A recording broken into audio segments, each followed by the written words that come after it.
Hari ini kita sampai pada kitab Wahyu pasal yang kedua. Ya, jadi kitab Wahyu pasal yang pertama kita sudah bahas dalam beberapa pertemuan. Tetapi ke depan ini itu saya akan coba untuk membahas lebih cepat lagi ya dengan cara memadatkan materi ini supaya kita bisa selesai tidak terlalu lama. Kita masuk di dalam kitab Wahyu pasal yang kedua. Kitab Wahyu pasal yang kedua, saya mungkin minta dulu bisa tampilkan enggak supaya kita bisa mengetahui saat ini kita ada di mana ya. Ada gambar yang dulu yang saya pernah tampilkan, mungkin bisa ditampilkan supaya kita bisa tahu.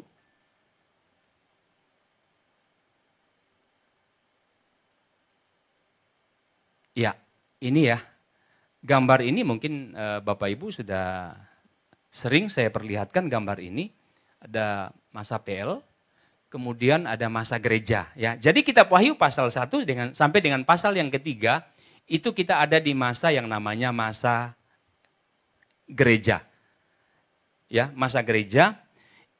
Kalau kita belajar dalam kitab Wahyu pasal 2 ini, kita akan berbicara mengenai 7 jemaat yang ada di dalam kitab Wahyu. Itu dimulai dari awal masa gereja sampai dengan terakhir masa gereja. Ya, jadi awal masa gereja sampai dengan terakhir masa gereja. Karena bicara mengenai gereja di dalam kitab Wahyu itu hanya sampai dengan kitab Wahyu pasal yang ketiga.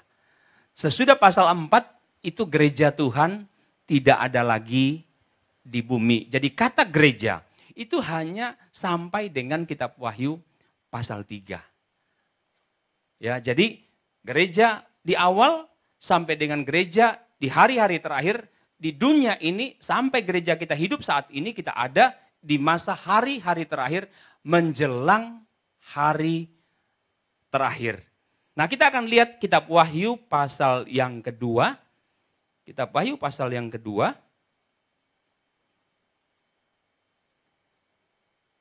Siapakah ketujuh jemaat? Siapakah ketujuh jemaat? Di dalam kitab Wahyu pasal 1 ayat 11 yang kita sudah pelajari beberapa waktu yang lalu, itu mengatakan bahwa ketujuh jemaat itu adalah jemaat di Efesus, di Smyrna, Pergamus, Tiatira, Sardis, Philadelphia, dan Laodikia. Jadi zaman gereja dimulai dari gereja Efesus sampai dengan gereja Laodikia.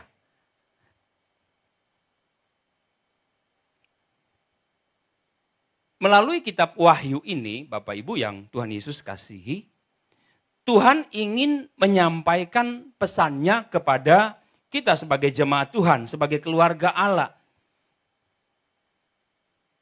Di dalam kitab ini, Tuhan Yesus mengungkapkan dengan dia menyatakan bahwa Yesus tahu keadaan jemaat hari-hari ini. Tuhan Yesus tahu kondisi yang sulit yang dihadapi oleh jemaat Tuhan hari-hari ini. Ketika dia melihat kondisi jemaat Tuhan pada waktu itu mulai dari Efesus sampai dengan Laodikia, Yesus menyatakan bahwa dia memberikan pujian. Tetapi bukan pujian saja yang dia berikan, Tuhan Yesus juga memberikan teguran. Bahkan nasihat, bahkan ada hadiah. Nah, itu yang kita akan pelajari, kita akan lihat dinyatakan di dalam 7 jemaat kitab Wahyu ini. Ketujuh jemaat dalam kitab Wahyu ini itu selain menunjukkan jemaat yang ada di Asia, kita tahu bahwa 7 jemaat ini berada di Asia kecil. Tetapi juga ini memberikan gambaran tentang perkembangan gereja di dunia saat ini. Jadi 7 jemaat yang ada di Asia kecil adalah gambaran gereja Tuhan di dunia hari-hari ini.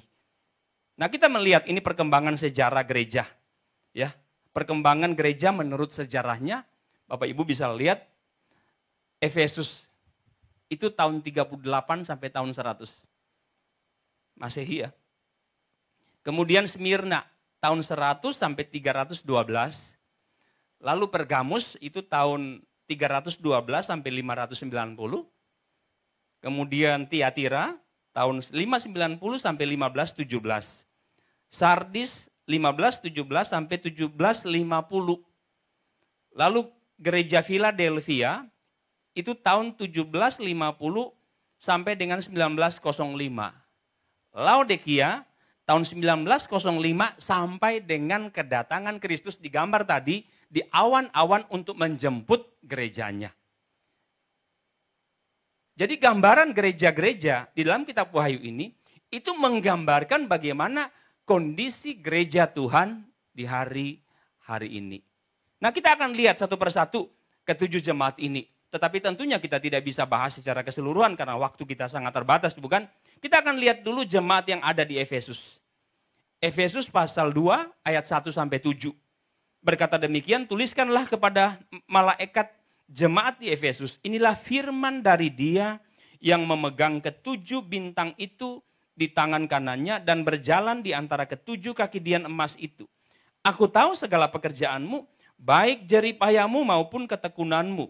Aku tahu bahwa engkau tidak dapat sabar terhadap orang jahat, bahwa engkau telah mencobai mereka menyebut dirinya rasul tetapi yang sebenarnya tidak demikian. Bahwa engkau telah mendapati mereka pendusta, dan engkau sabar dan menderita oleh karena namaku, dan engkau tidak mengenal lelah. Namun demikian aku mencelah engkau, karena engkau telah meninggalkan kasihmu yang semula. Sebab itu ingatlah betapa dalamnya engkau telah jatuh. Bertobatlah dan lakukanlah lagi apa yang semula engkau lakukan. Jika tidak demikian, aku akan datang kepadamu dan aku akan mengambil kaki dianmu dari tempatnya. Jikalau engkau tidak bertobat. Tetapi ini yang ada padamu, yaitu engkau membenci segala perbuatan pengikut Nikolaus, yang juga kubenci.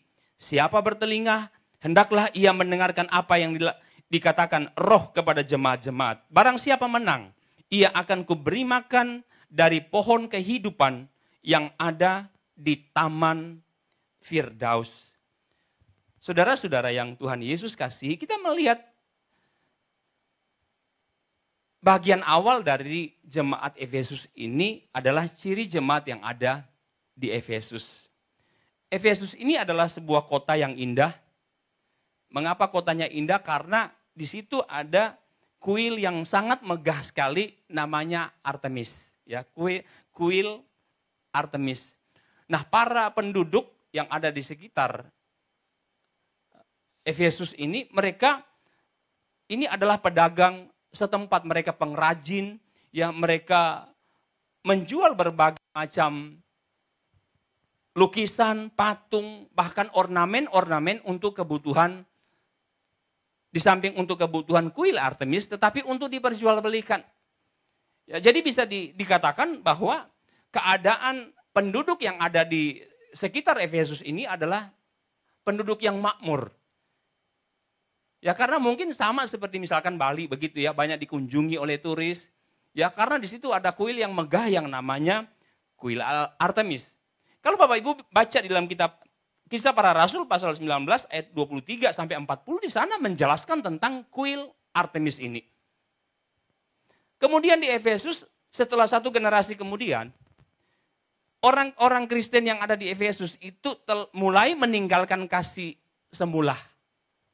Jemaat tersebut digambarkan di dalam Alkitab, di dalam ayat yang kedua, itu dikatakan bahwa mereka telah jatuh begitu dalam. Tampak dari luar gereja, itu terlihat mungkin baik-baik saja. Mereka mungkin orang yang setia, beribadah, datang ke gereja. Tetapi sesungguhnya mereka itu tidak sedang baik-baik saja. Nah gitu ya. Kelihatannya mereka itu beribadah. Kelihatannya mereka ini baik-baik saja. Tetapi sesungguhnya keadaan mereka itu tidak sedang baik-baik saja. Mereka telah jatuh begitu dalam. Mereka telah meninggalkan kasih yang semula. Apa itu kasih yang semula? Kasih yang semula itu adalah kasih ketika kita baru percaya terima Yesus sebagai Tuhan dan Juru Selamat. Waduh, hidup kita itu menggebu-gebu. Sungguh-sungguh datang beribadah. Kalau kita menyembah berdoa, sungguh-sungguh kita berdoa menyembah Tuhan. Itu kasih mula-mula. Kasih yang ketika kita berjumpa dengan Tuhan, kita mengalami Kristus dalam hidup ini. Waduh, kasih kita itu begitu luar biasa.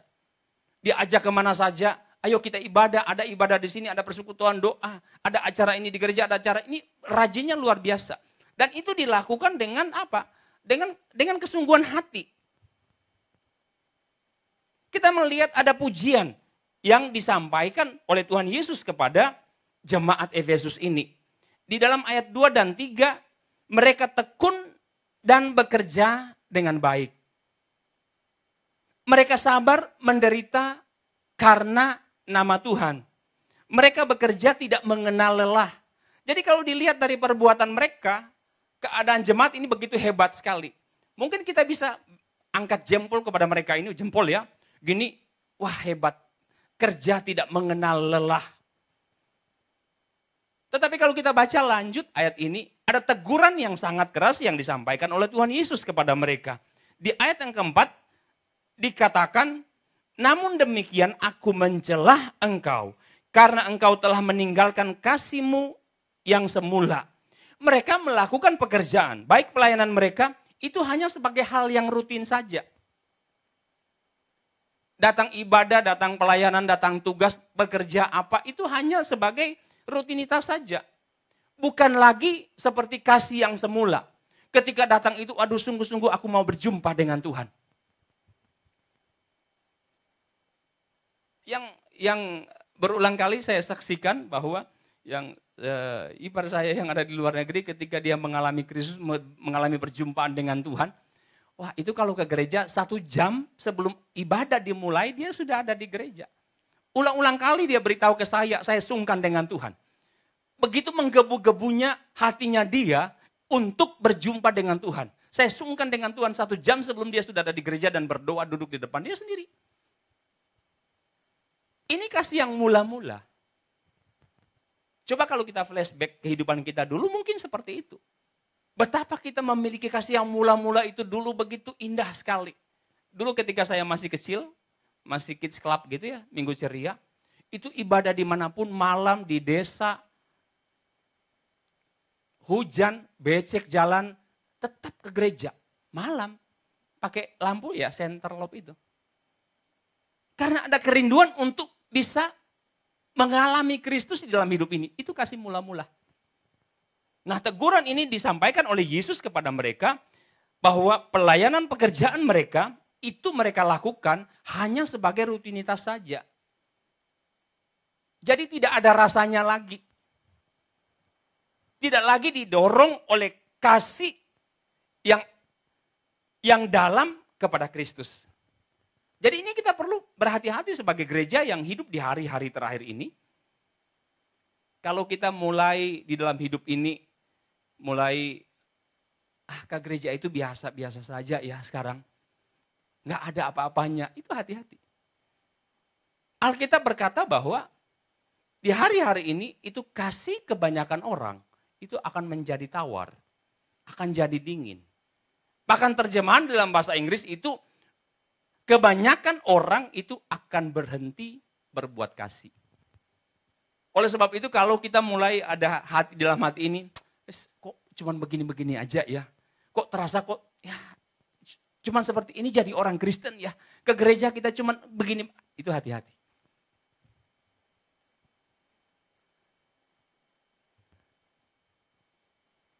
Bukankah ada yang mengatakan hari Minggu, ya kalau kita bisa bekerja ya mendingan kita kerja aja lah. Ya mendingan cari duit daripada kita datang ke gereja. Gereja kan buang-buang waktu. Masih banyak hal yang kita bisa kerjakan. Kita harus hati-hati. Ini keadaan jemaat yang ada di Efesus. Mereka tidak lagi melakukan pelayanan mereka, pekerjaan mereka itu didorong oleh kasih yang dalam kepada Kristus. Semuanya mereka kerjakan hanya ini kan tanggung jawab saya. Ya sudah dikerjakan, hanya rutinitas saja. Kemudian kita lihat nasihat kepada jemaat ini. Di dalam ayat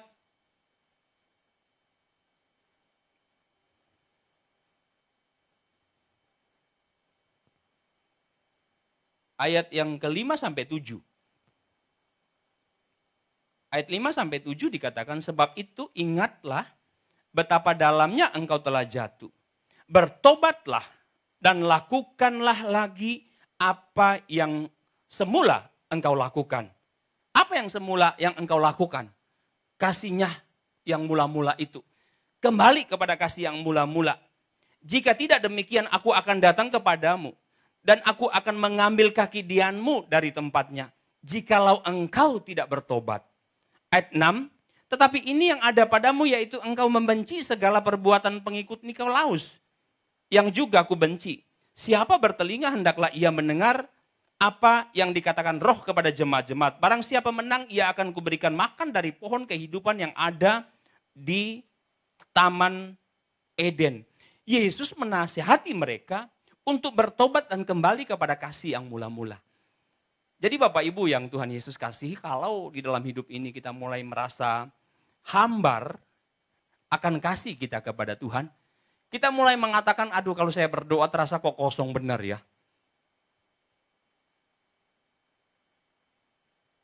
Kita perlu berhati-hati. Ayo, dikatakan oleh Alkitab, bertobat dan kembali kepada kasih-Mu yang semula. Kalau tidak, itu ada ganjarannya. Dia akan datang, Yesus akan datang, akan mencabut, akan mengambil kaki dian itu dari kita.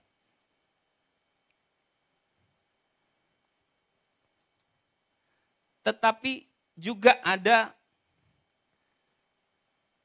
hadiah yang Tuhan janjikan. Di samping nasihat untuk bertobat kembali kepada kasih yang mula-mula, yang menang akan diberikan makan dari pohon kehidupan. Kita tahu bahwa di Taman Eden itu ada 2 pohon. Satu pohon yang buahnya dimakan oleh Adam dan Hawa, yaitu buah dari hal pengetahuan baik dan buruk. Lalu ada satu ya pohon di tengah-tengah Taman Eden yang dijaga ya oleh pedang yang menyala-nyala, yaitu pohon kehidupan. Pohon kehidupan ini kalau dimakan pohon kehidupan ini, maka kehidupannya akan menjadi kehidupan yang kekal. Makanya Allah mengusir manusia yang pertama keluar dari Taman Eden. Lalu pohon kehidupan itu dijaga oleh pedang yang menyala-nyala. Ketika manusia jatuh di dalam dosa lalu mereka makan, ambil bagian dari pohon kehidupan, maka kehidupan mereka akan menjadi kehidupan yang kekal. Ini bicara mengenai keselamatan yang kekal di dalam Tuhan Yesus Kristus. Yang menang akan diberi makan dari pohon kehidupan, memiliki kehidupan yang kekal. Tetapi sayangnya Bapak Ibu, sayangnya jemaat di Efesus ini mereka tidak bertobat.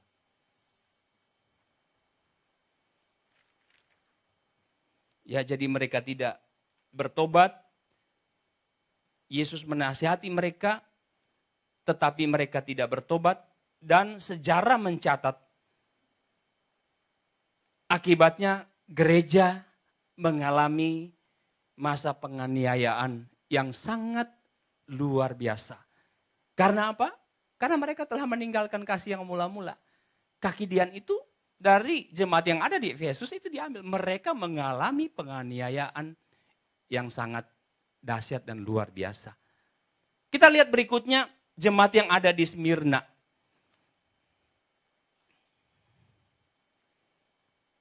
Jemaat yang ada di Smyrna. Wahyu pasal 2 ayat 8 sampai dengan ayat yang ke-11. Ini hanya 3 ayat saja, sangat menarik sekali jemaat ini. Karena jemaat ini itu hampir tidak mendapat teguran dari Tuhan.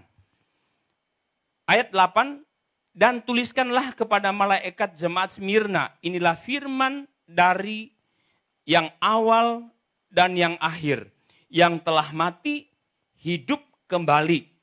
Aku tahu kesusahanmu dan kemiskinanmu, namun engkau kaya, dan fitnah mereka yang menyebut dirinya orang Yahudi, tetapi yang sebenarnya tidak demikian. Sebaliknya mereka adalah jemaat iblis. Jangan takut terhadap apa yang harus engkau derita. Sesungguhnya iblis akan melemparkan beberapa orang dari antaramu ke dalam penjara, supaya kamu dicobai dan kamu akan beroleh kesusahan selama 10 hari.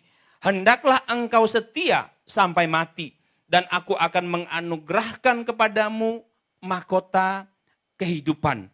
Siapa bertelinga hendaklah ia mendengarkan apa yang dikatakan Roh kepada jemaat-jemaat. Barang siapa menang, ia tidak akan menderita apa-apa oleh kematian yang kedua. Ciri-ciri jemaat di Smyrna, Smyrna itu artinya mur yang dihancurkan. Mur yang dihancurkan ini itu rasanya pahit. Mur yang dihancurkan yang rasanya pahit ini menggambarkan gereja di Smyrna yang mengalami aniaya yang sangat luar biasa sekali. Kalau tadi jemaat di Efesus, ketika mereka telah meninggalkan kasih yang mula-mula, lalu mereka tidak bertobat, maka gereja itu mengalami aniaya yang sangat luar biasa. Dilanjutkan dengan gereja yang ada di Smyrna. Smyrna mengalami aniaya secara luar biasa oleh 10 kaisar Romawi pada waktu itu. Yaitu Kaisar Nero yang pertama. Ini kejamnya luar biasa ini. Orang-orang Yahudi itu kalau ditangkap, lalu dibakar supaya efektif dalam pembakaran itu rambutnya itu digundulin dulu, dibakar. Pokoknya itu paling kejam sekali. Dia mengejar-ngejar orang-orang yang percaya untuk ditangkap lalu untuk dibunuh. Gereja Smyrna mengalami aniaya yang sangat luar biasa sekali. Kaisar Nero, ada Kaisar Domitian, lalu Kaisar Trajan, Aurelius, Septimus Zebros, lalu Maximus, Dedius, Valerian, Aurelian, dan Dioklesian. Ini adalah 10 kaisar yang berkuasa pada waktu itu dan membuat orang-orang percaya gereja Tuhan mengalami aniaya yang sangat dahsyat dan luar biasa pada waktu itu. Namun jemaat di Smyrna itu semakin ditekan, terlihat mereka semakin beribadah kepada Tuhan. Semakin ditekan mereka semakin memuji Tuhan. Semakin ditekan mereka semakin rajin beribadah kepada Tuhan. Semakin rajin menyembah kepada Tuhan. Dan Tuhan memuji keadaan mereka. Sekalipun di tengah-tengah situasi yang sulit, di tengah-tengah penderitaan yang mereka alami, mereka tetap datang untuk beribadah kepada Tuhan. Pujian di ayat yang ke-9 dikatakan, sekalipun banyak mengalami aniaya, mereka tetap setia kepada Tuhan Yesus Kristus. Kalau kita di hari-hari ini kan bisa dikatakan ada aniaya tapi bukan aniaya yang besar ya. Kalau kita dicaci orang itu juga aniaya. Kita dicela orang rajin ke gereja, rajin ibadah, itu juga saya kira itu adalah aniaya. Kita merasakan itu satu aniaya bagi kita. Tetapi aniaya yang dialami oleh gereja mula-mula ini, itu mereka dikejar-kejar, ditangkap, dimasukin penjara, lalu dibunuh. Itu aniaya yang sangat luar biasa sekali.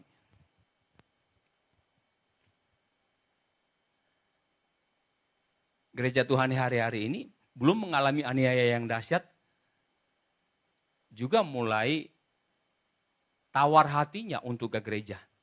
Betul ya Bapak Ibu ya? Ada kalanya kita lihat. Ya.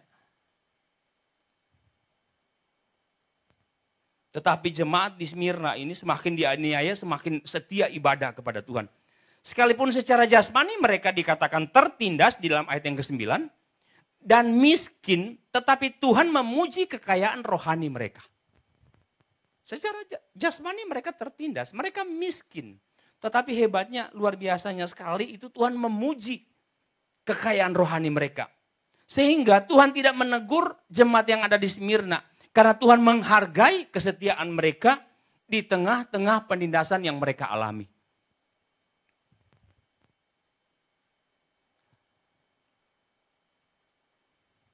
Nasihat dan hadiah. Apa sih isi nasihat jemaat di Smyrna? Kan mereka tidak ditegur oleh Tuhan. Karena Tuhan Yesus sangat menghargai ketaatan mereka, menghargai kesetiaan mereka. Ayat 10-11 dikatakan,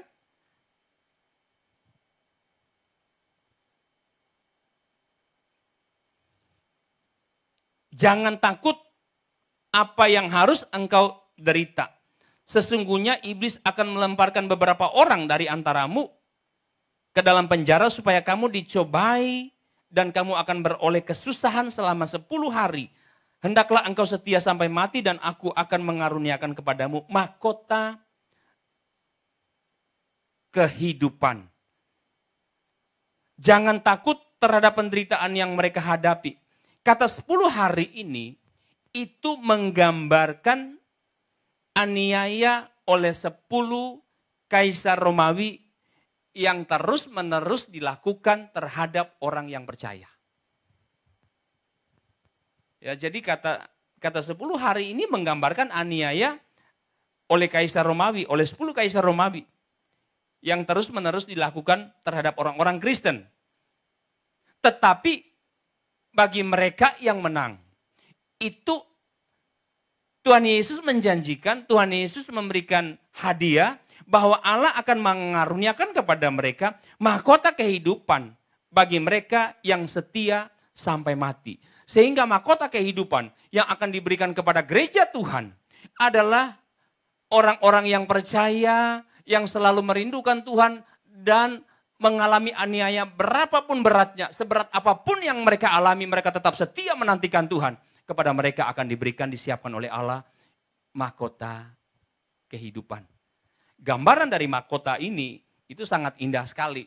Ya, nanti satu kali waktu saya akan tampilkan ya, ada 2 mahkota, mahkota raja dan mahkota yang akan dipakaikan kepada setiap orang percaya. Orang-orang yang menderita karena nama Kristus ya akan diberikan mahkota. Ya, ada 2 mahkota, 1 diaderma dan 1 mahkota yang namanya mahkota Stefanos. Itu indah sekali. Saya kira ya ketika kita dipakaikan mahkota itu, aduh, kita merasa bangganya sangat luar biasa sekali. Kita mendapatkan mahkota ini. Nah, aplikasi bagi kita sebagai orang percaya di hari-hari ini. Khususnya kita bicara mengenai keadaan jemaat yang ada di Smyrna ini. Bagaimana dengan keadaan kita sebagai orang percaya di hari-hari ini?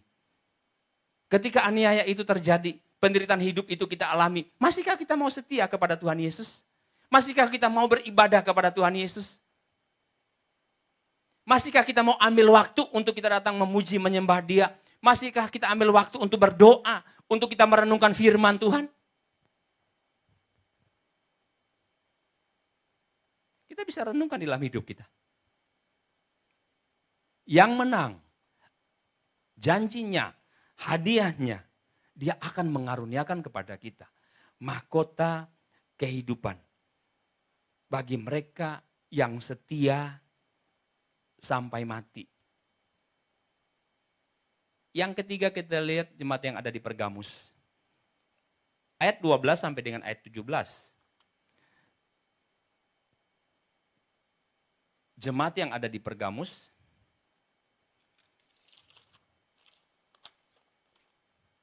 Ayat 12 sampai dengan ayat 17. Dan tuliskanlah kepada malaikat jemaat di Pergamus, inilah firman Dia yang memakai pedang yang tajam dan bermata 2. Aku tahu di mana engkau diam, yaitu di sana, di tempat tahta iblis. Dan engkau berpegang kepada namaku, dan engkau tidak menyangkal imanmu kepadaku. Juga tidak pada zaman Antifas, saksiku yang setia kepadaku, yang dibunuh di hadapan kamu di mana iblis diam. Tetapi aku mempunyai beberapa keberatan terhadap engkau.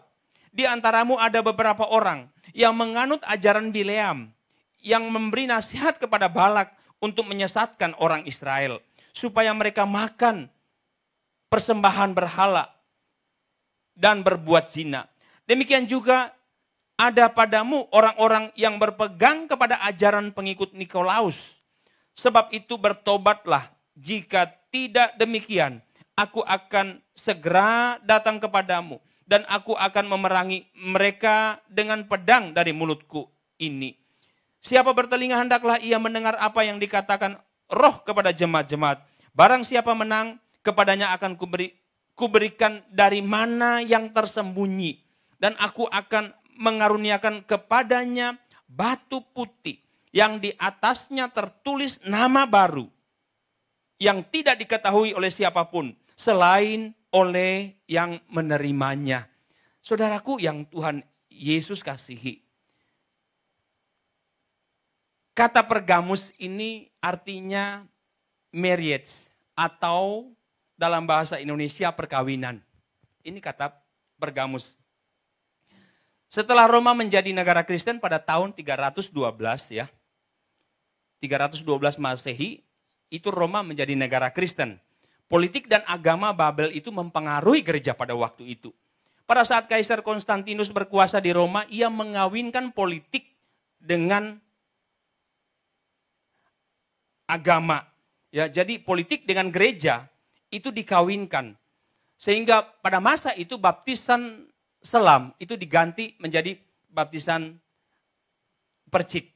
Nah, selain politik agama, Babel juga masuk ke dalam gereja. Agama Babel dimulai dari sejarah yang kita tahu di dalam kitab Kejadian pasal 10 ayat 8 dan 9 dimulai dari Raja Nimrod. Ya, itu agama Babel ketika dia mau mendirikan menara yang tingginya sampai ke langit. Dengan satu bahasa lalu Allah mengacaukan mereka karena apa? Ya, keangkuhan, kesombongan. Ini agama Babel. Nah, pada saat Nimrod dia meninggal, Semiramis ibunya. Jadi nama ibu daripada Nimrod ini adalah Semiramis. Itu dia berusaha untuk mengambil kesempatan menarik pengikut anaknya untuk memuja dirinya dengan membuat gambar seorang ibu yang menggendong bayinya. Jadi kalau Bapak Ibu lihat ada patung-patung di mana-mana itu seorang ibu yang menggendong bayinya, itu Semiramis.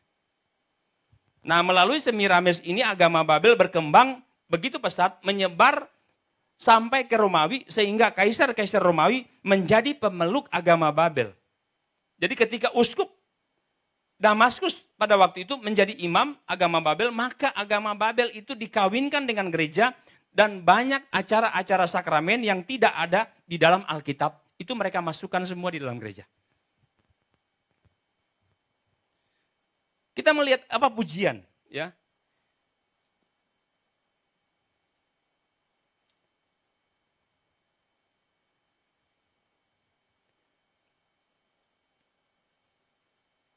Pujian kepada jemaat yang ada di Pergamus. Yesus memuji atas keberanian mereka untuk tidak menyangkal iman kepada Kristus di tengah-tengah keadaan yang sulit. Yang digambarkan sebagai tempat tahta iblis. Jadi Pergamus ini digambarkan sebagai tempat tahta iblis. Ini Pergamus. Tapi sekalipun jemaat ini berada di tengah-tengah tahta iblis, mereka tidak menyangkal iman mereka kepada Tuhan Yesus Kristus. Namun kita melihat ada teguran yang disampaikan oleh Yesus kepada jemaat ini di dalam ayat 14 dan 15. Dikatakan bahwa di antara mereka ada yang mengikuti ajaran-ajaran sesat. Yaitu ajaran Bileam dan ajaran Nikolaus. Apa itu ajaran Bileam? Ajaran Bileam ini adalah ajaran toleransi terhadap paganisme. Bileam, dia menyuruhkan kepada bangsa Israel bahwa tidak apa-apa makan persembahan berhala. Bileam mengatakan kepada bangsa Israel bahwa tidak apa-apa berzina dengan bangsa-bangsa yang ada di Kanaan. Ini ajaran Bileam.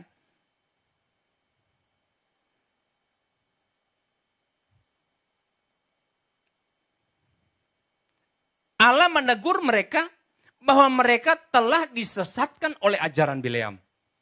Lalu menjadi pengikut ajaran Nikolaus. Seperti apa ajaran Nikolaus?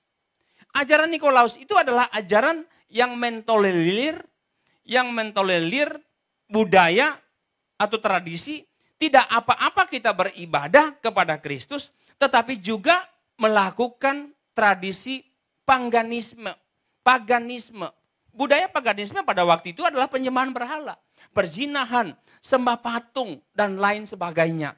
Itu ajaran Nikolaus. Artinya masih ada toleransi. Nikolaus dia adalah orang percaya kepada Tuhan Yesus Kristus. Dia adalah bangsa Yahudi yang kemudian dia menjadi percaya kepada Tuhan Yesus Kristus. Dan ajarannya tidak apa-apa, kita beribadah kepada Tuhan, lalu kita toleransi dengan paganisme. Kita toleransi dengan ajaran-ajaran nenek moyang. Tidak apa-apa kita ibadah ke gereja, tetapi kita datang ke Gunung Kawi, itu nggak apa-apa. Contohnya, Bapak Ibu, itu masih banyak orang Kristen itu pergi ke dukun.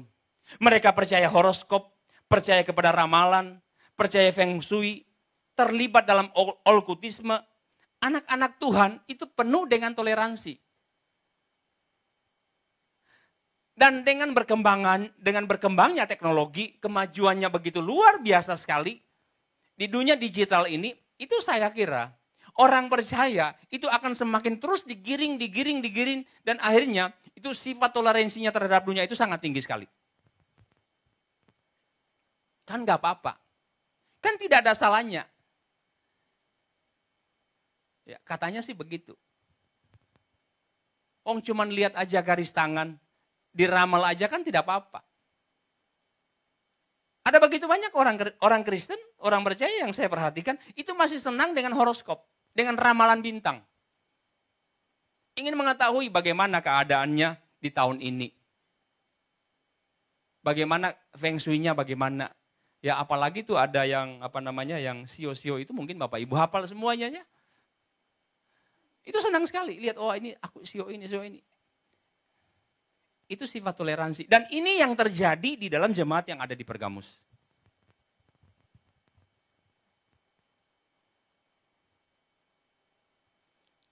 Nasihat dan hadiah. Yesus menasihati jemaat ini untuk bertobat. Karena Tuhan akan datang sendiri untuk memerangi mereka yang sesat. Sekali lagi Bapak Ibu yang Tuhan Yesus kasihi. Kalau kita tidak bertobat, kalau kita tidak bertobat dari cara hidup yang toleransi seperti itu, kalau kita tidak bertobat dari cara hidup yang mendua hati seperti itu, Alkitab katakan bahwa Tuhan akan datang sendiri dan dikatakan dia sendiri yang akan memerangi orang-orang yang sesat itu. Lah kalau Tuhan sendiri yang memerangi bagaimana? Tetapi ada hadiah bagi mereka yang menang. Tuhan akan mengaruniakan kepada mereka mana yang tersembunyi. Apa itu mana yang tersembunyi? Mana itu kita tahu adalah makanan pokok dari bangsa Israel ketika mereka ada di padang gurun. Jadi mereka setiap hari diberi makan roti mana ini. Injil Yohanes pasal 4 ayat 32, Injil Yohanes pasal 6 ayat 38 di sana dikatakan bahwa Yesus mengatakan bahwa dia adalah roti hidup itu. Mana yang tersembunyi itu adalah roti hidup itu, yaitu Kristus sendiri. Bagi yang menang, dia akan mendapat bagian dari mana yang tersembunyi. Saya percaya ini keselamatan di dalam Tuhan Yesus Kristus bagi mereka yang menang. Kemudian akan dikaruniakan batu putih yang tertulis nama baru. Batu putih yang tertulis nama baru. Kita tahu bahwa orang-orang yang menang itu biasanya diberi penghargaan, ya, di mana namanya itu ditulis. Mungkin ini bentuknya seperti medali, ya, medali. Tetapi ini dikatakan batu putih. Kita tahu bahwa putih itu gambaran daripada apa? Dari kemurnian, dari kesucian. Dan batu itu Yesus mengatakan dirinya dia adalah batu penjuru. Di mana iman kita diletakkan di atas dasar batu penjuru itu yaitu Tuhan Yesus Kristus. Dan dituliskan nama yang diketahui oleh pemilik batu putih itu. Saya percaya kita merindukan semua ini. Bahwa Tuhan akan mengaruniakan kepada kita mana yang tersembunyi, batu putih yang bertuliskan nama baru. Dan itu akan diberikan kepada kita sehingga kita mengetahui bahwa nama kita itu ada tertulis. Aplikasi di dalam kehidupan kita, bicara mengenai jemaat yang ada di Pergamus ini, Bapak Ibu yang Tuhan Yesus kasihi, hati-hati terhadap ajaran-ajaran yang seolah-olah itu tipis banget, itu tidak apa-apa. Oleh sebab itu kita harus ukur dengan kebenaran firman Tuhan. ini menyimpang nggak dengan kebenaran firman Tuhan ya? Saya dikirimin WA oleh satu orang ibu, lalu di situ di WA itu ada link Google yang mengatakan mengenai seseorang yang mempunyai ya dua gender ya, bisa laki-laki bisa perempuan. Saya bilang, wah itu tidak ada di Alkitab. Saya jawab itu tidak ada di Alkitab. Karena di dalam dunia ini segala sesuatu kita harus ukur berdasarkan kebenaran firman Tuhan. Kita harus lihat dalam firman Tuhan, ada nggak di dalam Alkitab ditulis mengenai hal itu? Tidak ada, yaudah. Sebab itu kita harus hati-hati. Kalau kita mulai ada toleransi, nggak apa-apa. Coba kita ramalkan bagaimana keadaan hidup kita di tahun 2022-23 bagaimana ya. Kalau keadaan 2022 ini itu kurang bagus, coba kita akan cek nanti, ini kan akhir tahun, masuk di awal tahun 2023.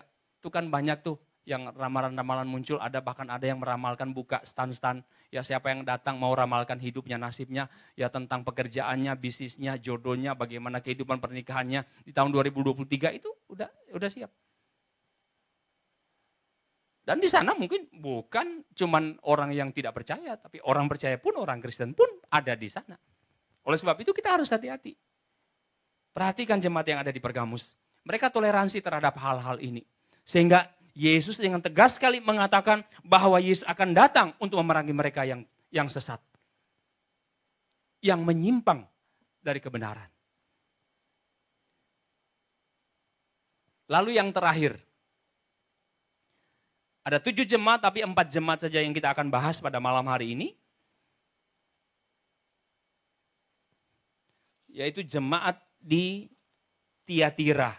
Ya, jadi Efesus, Smyrna, Pergamus, dan Tiatira. Wahyu pasal 2, ayat 18 sampai dengan ayat 29. Dikatakan, dan tuliskanlah kepada malaikat jemaat Tiatira. Inilah firman Allah yang matanya bagaikan nyala api dan kakinya bagaikan tembaga. Aku tahu segala pekerjaanmu, baik kasihmu maupun imanmu, baik pelayananmu maupun ketekunanmu. Aku tahu bahwa pekerjaanmu yang terakhir lebih banyak daripada yang pertama. Tetapi aku mencela engkau karena engkau membiarkan wanita Isabel yang menyebut dirinya nabiya, mengajar menyesatkan hamba-hambaku, supaya berbuat zina dan makan persembahan berhala. Dan aku telah memberikan dia waktu untuk bertobat, tetapi ia tidak mau bertobat dari zinanya. Lihatlah, aku akan melemparkan dia ke atas ranjang orang sakit. Dan mereka yang berbuat zina dengan dia, akan kulemparkan ke dalam kesukaran besar, jika mereka tidak bertobat dari perbuatan perempuan itu. Dan anak-anaknya akan kumatikan, dan semua jemaat yang mengetahui bahwa akulah yang menguji batin dan hati orang, dan bahwa aku akan membalaskan kepada kamu setiap orang menurut perbuatannya. Tetapi kepada kamu, yaitu orang lain di Tiatira, yang tidak mengikuti ajaran itu, dan yang tidak menyelidiki apa yang mereka sebut seluk-beluk iblis, kepada kamu aku berkata, aku tidak mau menanggungkan beban lain kepada kamu. Tetapi apa yang ada padamu, peganglah itu sampai aku datang. Dan barang siapa menang dan melakukan pekerjaanku sampai kesudahannya, kepadanya akan kukaruniakan kuasa atas bangsa-bangsa. Dan ia akan memerintah mereka dengan tongkat besi. Mereka akan diremukan seperti tembikar, tukang periuk, sama seperti yang kuterima dari Bapakku. Dan kepadanya akan kukaruniakan bintang timur. Siapa bertelinga, hendaklah ia mendengarkan apa yang dikatakan Roh kepada jemaat. Jemaat di Tiatira, kita melihat ada pujian yang disampaikan kepada jemaat ini. Tetapi ciri-ciri jemaat di Tiatira ini, kata Tiatira itu mas, atau dalam bahasa Indonesia dikatakan misa. Pada masa Tiatira, itu gereja mulai banyak berubah karena adanya perkawinan antara gereja dan politik. Yang tadi saya katakan mulai dari jemaat yang ada di Pergamus, Smyrna, Efesus, Mirna, dan Pergamus. Ada terjadi perkawinan politik, agama Babel. Akibatnya pada masa itu gereja itu masuk di dalam masa kegelapan yang paling kelam. Jadi gereja di masa Tiatira ini itu mengalami masa kekelaman. Masa kegelapan yang paling gelap dialami oleh masa gereja di masa Tiatira ini. Pada masa ini Alkitab itu dibelenggu, Alkitab dirantai. Sehingga orang-orang yang datang ke gereja itu hanya melakukan misa biasa saja. Hanya ibadah rutinitas saja. Mereka hanya datang ya rutinitas saja. Tidak ada apa-apa yang mereka rasakan di dalam hidupnya. Dan pada waktu itu muncul yang namanya kertas pengampunan dosa. Yang diperjualbelikan itu. Ya, kemudian bangkitlah yang namanya seorang pribadi yang namanya Martin Luther King. Yang mengenakan gereja, yang mengenakan satu gerakan yang sangat luar biasa sekali. Yang disebut Pro-Testamen. Ya, Pro-Testamen atau yang lazim kita ketahui dengan istilah Protestan, yaitu gerakan kembali. Ya, jadi pro itu adalah gerakan kembali, kemudian testamen itu ke Alkitab. Jadi gerakan kembali ke Alkitab yang digagas oleh Martin Luther King. Karena pada waktu itu kalau ada yang berbuat dosa, maka tinggal beli aja itu surat pengampunan dosa. Beli surat pengampunan dosa, maka dosamu itu dihapus. Karena ada surat pengampunan dosa. Muncullah Martin Luther King dengan gerakan Pro-Testamen, artinya kembali kepada Alkitab. Jadi jemaat itu mengalami satu masa yang kelam. Yang sangat luar biasa sekali. Tetapi kita melihat ada pujian oleh Yesus kepada jemaat ini. Pujian di ayat 19 dikatakan, kasih mereka iman dan pelayanan mereka serta ketekunan mereka. Sekalipun di masa-masa yang kelam, masa-masa yang gelap yang dialami oleh gereja. Ini merupakan masa-masa yang sangat sulit dialami oleh gereja. Jemaat ini tetap bertahan di dalam kasih mereka. Iman mereka, pelayanan mereka dan serta ketekunan mereka. Tetapi ada teguran dan ganjaran yang disampaikan oleh Yesus di dalam ayat yang ke-20 dan 23. Teguran yang sangat keras sekali di mana mereka membiarkan Isabel. Dia mengajar dan menyesatkan hamba-hamba Tuhan. Tuhan memberi waktu untuk bertobat, tetapi mereka tidak bertobat. Jika mereka tidak bertobat, maka mereka akan masuk dalam masa kesukaran yang besar. Mereka mengikuti Isabel yang membawa hamba-hamba Tuhan untuk hidup di dalam perzinahan. Beralih dari iman mereka, berpindah kepada Allah-Allah lain. Kalau kita baca mengenai Isabel ini di dalam perjanjian lama, khususnya di dalam raja-raja kalau tidak salah ya. Bagaimana di sana dia menjadi seorang permaisuri yang hebat. Dia menjadi seorang wanita yang sangat luar biasa, punya kuasa yang sangat luar biasa pada waktu itu. Dia menyesatkan hamba-hamba Tuhan untuk menyimpang, berzina, menyimpang dari Allah. Tetapi ada kesempatan bagi jemaat ini. Ada kesempatan untuk bertobat. Sehingga dikatakan kalau tidak bertobat, maka jemaat ini akan masuk dalam masa kesusahan besar. Kalau kita lihat di gambar yang tadi, yang pertama yang saya buat, masa kesusahan besar, itu dikatakan tribulasi besar, satu kesusahan yang tiada taranya. Mau digambarkan bagaimana masa kesusahan itu ya? Kesusahan yang belum pernah terjadi. Alkitab katakan yang belum pernah terjadi, itu akan terjadi. Kita bisa bayangkan kesusahannya seperti apa. Kalau kita sekarang ini kesusahan yang kita hadapi, misalkan kita beli bahan bakar mahal, beli mungkin bahan makanan mahal, itu biasa. Itu belum susah dianggap itu. Tetapi masa kesusahan besar ini di mana itu antikris dia akan berkuasa. Antikris dia akan merajalela. Bangsa Israel itu sampai berkata, ya ketika mereka lari ke gua-gua yang ada di gunung-gunung, hai gunung-gunung runtuhlah menimpa kami karena kami tidak kuat.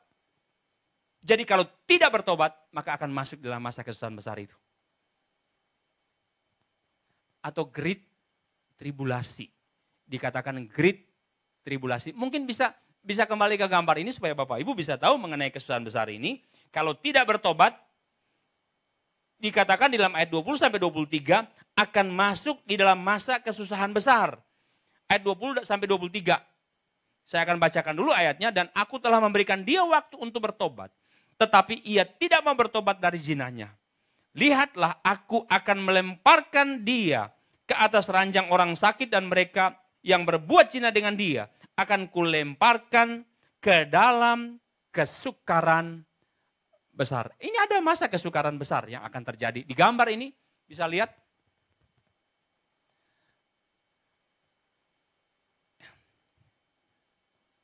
Ini ada masa kesusahan besar. Nanti kita akan bahas ya, masa ini itu masa yang pasti Bapak Ibu yang Tuhan Yesus kasih tidak akan dialami oleh gereja Tuhan hari-hari ini. Karena ketika masuk di masa ini, itu gereja Tuhan akan diambil dari bumi. Tetapi gambaran daripada keadaan jemaat yang ada di Tiatira ini, saya kira ini akan membuka mata rohani kita untuk melihat bagaimana sesungguhnya saya hidup sebagai orang Kristen di hari-hari ini. Di zaman gereja yang hari-hari terakhir, menjelang hari terakhir, itu bagaimana kita harus hidup. Kalau Tuhan Yesus katakan bertobatlah. Janganlah engkau membiarkan dirimu itu disesatkan. Karena penyesat di hari-hari ini itu tuh sangat bedanya tipis sekali dengan kebenaran yang sesungguhnya. Apalagi kita kalau kebanyakan buka media, ya buka YouTube, ada begitu banyak informasi, begitu banyak khotbah-khotbah, begitu banyak pengajaran-pengajaran yang kita terima di sana yang seolah-olah ini benar. Oleh sebab itu kita harus ukur sekali lagi dengan firman Tuhan yang ada pada Bapak Ibu Saudara sekalian. Ketika kita rajin baca Alkitab, rajin baca firman Tuhan, maka segala sesuatu kita harus ukur pakai ini. Supaya kita tidak mudah tersesat. Sebab kalau kita tersesat Bapak Ibu, kita akan terbawa oleh arus dunia ini, maka Tuhan Yesus katakan akan dilemparkan ke dalam masa kesusahan besar ini. Kita tidak akan sanggup hidup di masa itu. Nanti kita akan bahas di Wahyu pasal 6 sampai dengan pasal 18, kesusahan besar itu seperti apa bentuknya. Wah, itu dahsyat sekali. Saya baca aja, renungkan, ketika saya mengajar 5 hari ini bisa ngeri sekali. Waduh, seperti ini keadaan dunia yang akan datang ya. Tetapi saya bersyukur kepada Tuhan, kan saya tidak ada di masa itu. Ketika masa itu akan terjadi, maka orang percaya gereja Tuhan itu akan diambil dari bumi. Akan hidup bersama-sama dengan Tuhan Yesus. Nanti kita akan bahas lebih lanjut, karena kita masih ada di masa gereja. Nah, balik lagi. Jemaat Tiatira ada nasihat dan hadiah. Nasihat dan hadiah ayat 25 sampai dengan ayat yang ke-28 dikatakan, tetapi apa yang ada padamu, peganglah itu sampai aku datang. Dan barang siapa menang dan melakukan pekerjaanku sampai kesudahannya, kepadanya akan kukaruniakan kuasa atas bangsa-bangsa. Ini kan indah sekali ini. Akan dikaruniakan kuasa atas bangsa-bangsa. Kita tahu bahwa ketika Yesus datang pada kali yang kedua, bersama-sama dengan orang percaya, itu orang percaya itu akan memerintah bersama-sama dengan Kristus, akan berkuasa atas bangsa-bangsa.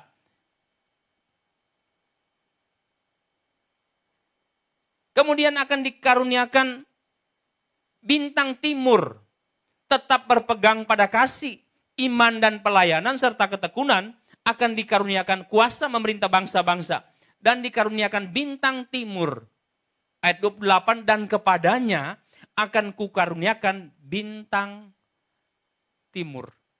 Waduh, bintang timur ini itu mengacu kepada siapa? Bintang timur ini, saya percaya ini menunjuk kepada Kristus sendiri.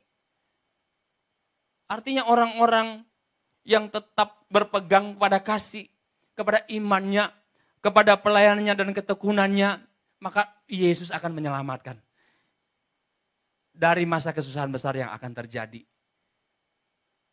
Aplikasinya bagi kita, bicara mengenai jemaat yang ada di Tiatira ini, Bapak Ibu,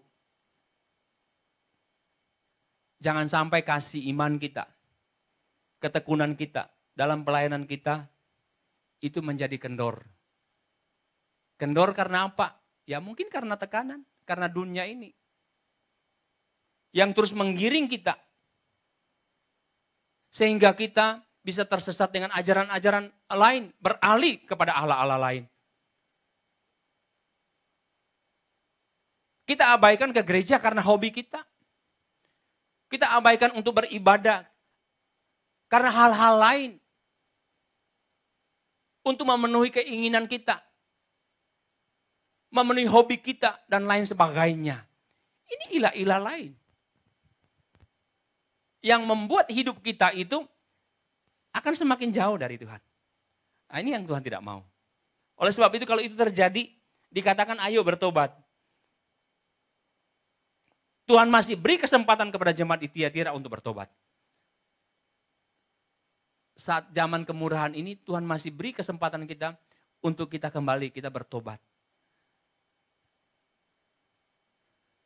Kalau tidak kita akan masuk kepada kesukaran besar. Kalau tidak kita akan menjadi orang yang tertinggal. Tidak akan masuk di dalam periode rapture. Rapture yang tadi digambar itu. Kalau kita tertinggal, kasihan kan? Bagaimana kalau anak yang tertinggal, orang tuanya diambil oleh Tuhan? Diangkat oleh Tuhan. Kita mau nangis, itu udah percuma, udah terlambat. Oleh sebab itu jangan sampai ada yang terlambat Bapak Ibu. Terkadang kita ini selalu ya terlambat itu, ya terlambat selalu. Selalu kita itu terlambat itu baru kita nyesel. Ya, jadi bagusnya itu kita nyesel aja dari sekarang. Kita tahu bahwa ini rancangan Tuhan, ini rencana Tuhan bagi masa depan hidup gereja di hari-hari terakhir ini. Hiduplah dengan benar. Nasihat firman Tuhan begitu jelas sekali. Tentang hal-hal yang dunia sementara lakukan perbuat bagi kita untuk menggiring iman kita jauh dari Tuhan. Ayo kita kembali, kita bertobat. Yang menang akan dikaruniakan kepada mereka bintang timur. Saya kira Bapak Ibu yang Tuhan Yesus kasih melalui beberapa contoh jemaat ini itu membuka mata rohani kita melihat sesungguhnya kita sementara berada di hari terakhir. Jemaat Efesus kita sudah lewat, jemaat Tiatira, jemaat Smyrna kita sudah lewat, jemaat Pergamus kita sudah lewat, jemaat Tiatira masa kekelaman, masa gereja, masa kegelapan gereja itu sudah lewat. Ya, terjadi itu tahun-tahun yang silam. Begitu banyak sekali misioner-misioner yang memberi hidupnya untuk Tuhan. Dan mereka mati dibunuh, mati dianiaya, disiksa dan lain sebagainya. Lewat Bapak Ibu kita hidup di dunia sekarang ini begitu indah dan enak sekali. Gereja Laodikia, gereja yang terakhir. Kita hidup di masa ini. Oleh sebab itu perhatikanlah bagaimana cara hidup kita. Sebagai orang Kristen, sebagai orang percaya di hari-hari ini, kita harus perhatikan bagaimana kita harus hidup. Saya percaya kalau kita menyadari semua ini dari saat ini, kita merenungkan kebenaran firman Allah ini dan kita kembali kepada Tuhan. Memiliki kasih yang mula-mula, saya percaya roh yang menyala-nyala itu akan bangkit kembali dari kita. Dan apa yang dijanjikan oleh Tuhan, hadiah-hadiah yang dijanjikan oleh Tuhan itu akan menjadi bagian dari hidup kita semua. Amin. Tuhan berkati kita semua, kita akan lanjutkan di pasal 3 di waktu-waktu yang akan datang. Kalau kita masih punya waktu seperti ini Tuhan berikan kepada kita akan lanjutkan pasal 3 dan selanjutnya sampai dengan pasal terakhir kitab Wahyu ini indah sekali, bagus sekali, itu menegur, menasihati kita, bahkan kita tahu ada hadiah-hadiah yang Tuhan janjikan kepada kita. Kita tundukkan kepala, kita berdoa.